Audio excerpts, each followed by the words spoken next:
For decades, we've been told one simple rule about staying strong as we age. If you want strong legs and a healthy body, you must squat. Squats are often called the king of exercises, and for many young, healthy bodies, that might be true. But here's a reality that rarely gets talked about in mainstream fitness. According to the CDC, more than 1 in 4 adults over 65 falls each year, and problems with balance, hip strength, and lower body control are among the biggest risk factors. At the same time, studies published in the Journal of Geriatric Physical Therapy show that weak hip and glute muscles are strongly associated with poor balance, slower walking speed, and higher fall risk. Now, here's the uncomfortable question. If squats are so great, why do so many people over 50 still struggle with back pain, knee pain, poor posture, and unstable walking even if they've tried squatting? The answer is surprising for many aging bodies. Squats don't really train what matters most anymore: the glutes. In fact, many people have been squatting for years only to find that their thighs get bigger while their glutes remain asleep, leaving their joints unprotected. The glutes are the main engine of your lower body. They protect your back, they stabilize your hips, and they keep you upright, strong, and confident when you walk, climb stairs, or get up from a chair. But when the glutes become weak or inactive, something that happens naturally with years of sitting, other muscles start to compensate. Your lower back works too hard to keep you upright. Your knees take more stress than they were ever designed to handle. Your posture slowly collapses forward, making you look and feel older than you are. And here's the shocking part. Research using EMG muscle testing shows that some simpler, more targeted exercises can activate the glutes as much or even more than squats with far less joint stress. So today, I want to challenge a common belief. If you're over 50, you don't need to force your body to squat to build strong hips and a stable lower body. In fact, there are 2 smarter, safer exercises that may serve you better, and they might just change how your body feels, moves, and ages. Before we continue, I'd love to get to know you a little better. Take a moment and leave a comment below with your name and where you're watching from.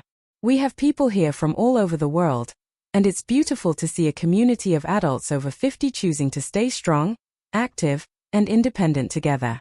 This community is about sharing what works for our bodies today, not what worked 30 years ago.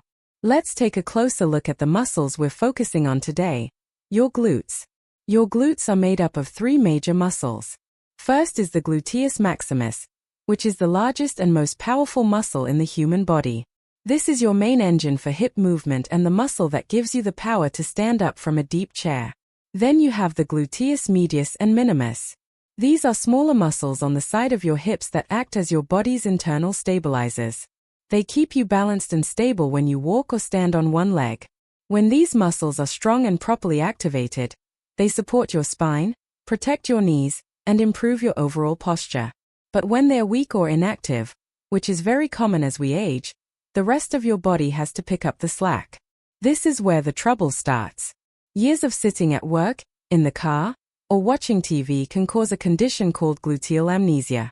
This is a real neurological phenomenon where the brain literally forgets how to fully activate your glute muscles. When you try to squat with gluteal amnesia, your brain sends the signal to your quads and your back instead. This leads to muscle imbalances, poor posture, and a much higher risk of falls because your brakes aren't working properly. Most people think doing more squats is the fix, but while squats are a compound exercise, they recruit many other muscles like the quads and hamstrings. For people over 50, especially those with knee or spine sensitivity, squats often end up working everything except the glutes. Or worse, they create pain that makes you want to stop exercising altogether. You might feel exhausted after a set of squats, but that doesn't mean your glutes were actually the muscles doing the heavy lifting. That's why today's focus is different. We'll target your glutes directly and intentionally, helping you rebuild strength where it matters most with better control and less risk of injury. We are going to wake up the nervous system first. Ready? Let's get into the 2 exercises that are better than squats, especially if you're over 50. Exercise 1 is the modified step down. Don't let the name fool you. It may look simple, but when done right, it's one of the most powerful moves to reactivate and rebuild your glutes. Unlike squats, which can be done by cheating with the lower back, this movement isolates the glutes at their lengthened position. This is vital because most adults over 50 are weakest when the muscle is stretched. To do it correctly, stand on a sturdy step or a low box about knee height. Let one foot hover off the edge and slowly lower it down until your heel lightly taps the floor. Imagine there is a delicate glass ornament on the floor and you just want to graze it without breaking it. You must hinge your hips back like you're trying to sit your butt onto a chair far behind you, not just bending the knee forward. Pause at the bottom for a second to feel that glute stretch, then press firmly through the heel of your standing leg to return to the top. This entire movement should be slow and controlled, not rushed. If you rush it, you're using momentum, not muscle. For better results, keep your knee in line with your foot. Don't let it cave inward toward your other leg. If you're new to this, please use a wall or a sturdy chair for balance until you feel steady. If you want more of a challenge, you can hold a light dumbbell in the opposite hand of your working leg. This adds a slight rotation challenge that forces your glute medius to work even harder for stability.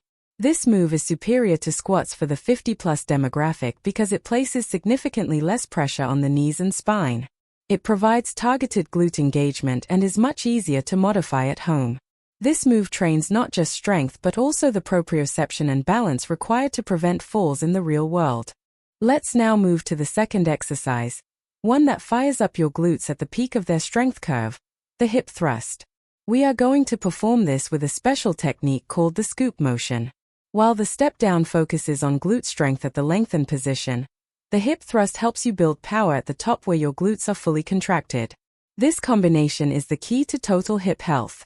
Think of it like training both ends of a drawbridge. One exercise ensures the bridge is strong as it lowers, and the other ensures it has the power to pull back up and lock into place. To perform the hip thrust, sit on the floor with your upper back resting against a sturdy bench, a couch, or even the side of your bed. Bend your knees and keep your feet flat on the floor, about shoulder width apart. As you drive through your heels to lift your hips, your shins should be vertical at the top of the movement. Now, here's where the magic happens, the scoop motion. Instead of arching your back or looking up at the ceiling, which is a common mistake that causes back pain, I want you to tuck your chin slightly toward your chest. Keep your ribs tucked down and scoop your pelvis under as if you're trying to zip up a tight jacket from the bottom. This posterior pelvic tilt protects your lower back and ensures that the glutes, not your spine, are doing 100% of the work. You should feel a massive squeeze in your glutes at the top. Common mistakes to avoid include using a bench that is too low, which makes the movement wobbly, or placing your feet too far away, which causes your hamstrings to take over. Also, never hyperextend your back at the top. This beats squats for older adults because it offers direct glute isolation while keeping the spine fully supported. It is low impact but offers a high reward, helping you feel your glutes light up in a way that squats simply cannot replicate. Now that you've learned both exercises, let's talk about how often you should do them to see real results. When it comes to exercise after 50, consistency always beats intensity. You don't need to spend hours in the gym to transform your hip strength.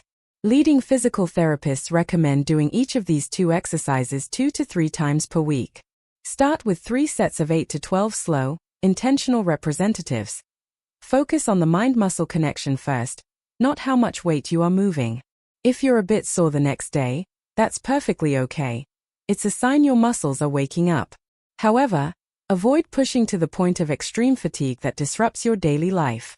Your body responds best to steady, manageable progress. Remember the mantra: stimulate, don't annihilate. By following this steady approach, your glutes will grow stronger and more reliable week by week, providing you with a much sturdier foundation. Of course, no matter how great your workout is, your muscles cannot grow or repair themselves without the right fuel. This is especially critical after age 50 because our bodies naturally tend to lose muscle faster through a process called sarcopenia. To slow that down and support your new glute development, your body needs protein, which is the essential building block of muscle tissue. Aim for roughly 1.0 to 1.2 grams of protein per kilogram of body weight every single day. Great sources include eggs, Greek yogurt, tofu, cottage cheese, and lean meats like turkey or chicken. Don't forget fatty fish like salmon, which also provides anti-inflammatory omega-3s. For balanced energy, don't skip your healthy carbs, whole grains, sweet potatoes, and legumes provide the glucose your brain and muscles need to power through these workouts. Hydration is also a major factor, as water supports everything from digestion to joint lubrication. If you have specific health conditions like diabetes or kidney disease, always talk to a registered dietitian to personalize your nutrition plan. Beyond the exercises and the food, we have to look at your daily habits. Even the best 20-minute workout can't fully compete with what you do during the other 23 hours of the day. Sitting for long periods at your desk, in the car, or on the couch essentially puts your glutes back into a sleep state, known as gluteal inhibition. That's why movement snacks throughout the day are so important. Try to stand up and stretch every 45 to 60 minutes. Take a 10 to 15-minute brisk walk after your largest meal to help with blood sugar and muscle activation. If you have the choice, choose the stairs over the elevator. These small, daily movements act as a constant reminder to your brain to keep the glutes engaged. They reinforce the progress you make during your dedicated workout sessions, keeping your body strong and resilient between your actual training days. Before you start, please remember that the exercises shared in this video are for educational and general wellness purposes only. They are not a substitute for professional medical advice, diagnosis, or treatment. If you have chronic hip pain, previous surgeries, or any underlying health conditions, please consult your doctor or a physical therapist before starting a new routine. Every body is unique, and your safety is the most important factor in long-term success. We want to help you move better for the long haul, and your healthcare provider knows your specific medical history best. You don't need to be perfect, and you certainly don't need to squat heavy weights or try to keep up with the 25-year-olds at the local gym. What you need is something much more powerful: consistency, connection, and a genuine care for your body's changing needs. These two exercises, the modified step down and the hip thrust with the scoop motion, may look simple, but they target exactly what most adults over 50 need to thrive. They offer a path towards stronger glutes, better posture, improved balance, and significantly less strain on your back and knees. You might have ignored your glutes for years without even realizing it, but that cycle ends today.